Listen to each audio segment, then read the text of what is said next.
नमस्कार, आप देख रहे हैं देशवा न्यूज। आपके साथ मैं हूं राजनंदिनी। विधानसभा चुनाव से पहले 4 सीटों पर उपचुनाव होने हैं। इसको लेकर कहीं न कहीं पार्टियों की ओर से तैयारियों की शुरुआत भी हो गई है। और हम आपको बता दें तो लोकसभा चुनाव के दौरान ये जो 4 सीटें थी वहां के विधायक सांसद बन गए, जिसकी वजह से ये जो सीटें हैं वो खाली हो गई और इसको लेकर अब उपचुनाव होने वाले हैं। आपको बता दें तो वो सीट है और वो जगह है बेलागंज, इमामगंज, तरारी और रामगढ़। अब ऐसे में तारीख की भी घोषणा हो गई है। 2 चरण में चुनाव होने वाले हैं विधानसभा के और वहीं कहीं उपचुनाव के। 13 और 23 नवंबर को वो दिन चिन्हित किया गया है जिस दिन चुनाव होने हैं। और ऐसे में हम आपको बता दें तो जो 4 सीटों पर उपचुनाव होने वाले हैं उसको लेकर बीजेपी ने अपने उम्मीदवार की भी घोषणा कर दी है।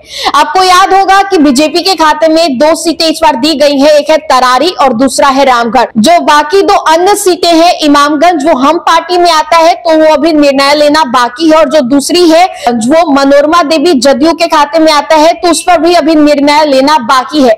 लेकिन बाकी 2 सीटें तरारी और रामगढ़ उसको लेकर बीजेपी ने अपने उम्मीदवार की घोषणा कर दी है। तरारी के पूर्व विधायक सुनील पांडे के बेटे विशाल प्रशांत को वहां का उम्मीदवार बनाया गया। आपको याद होगा कि कुछ दिन पहले ही बीजेपी में शामिल हुए थे सुनील पांडे और उनके बेटे, जिसके बाद से ये कयास लगाए जाने लगे थे कि तरारी से ज्यादा चांसेस है कि सुनील पांडे को वहां से उम्मीदवार उतारा जाएगा। लेकिन बीजेपी ने बड़ा ऐलान कर दिया है तरारी सीट को लेकर कि वहां से सुनील पांडे के बेटे विशाल प्रशांत को उम्मीदवार के तौर पर उतारा गया है। अब जो दूसरी सीट है रामगढ़ उसको लेकर बीजेपी ने दूसरे कैंडिडेट का ऐलान किया है और वो है अशोक कुमार सिंह। अशोक कुमार सिंह की बात करें तो पिछले दफा सुधाकर सिंह के मुकाबले में थे और कुछ ही वोट से दोनों के बीच में टक्कर चल रहा था, लेकिन इस बार फिर से अशोक कुमार सिंह का नाम दिया गया है बीजेपी की ओर से। तो देखिए बीजेपी ने अपनी दोनों सीटों पर जो उपचुनाव होने वाले हैं जो बीजेपी के खाते में है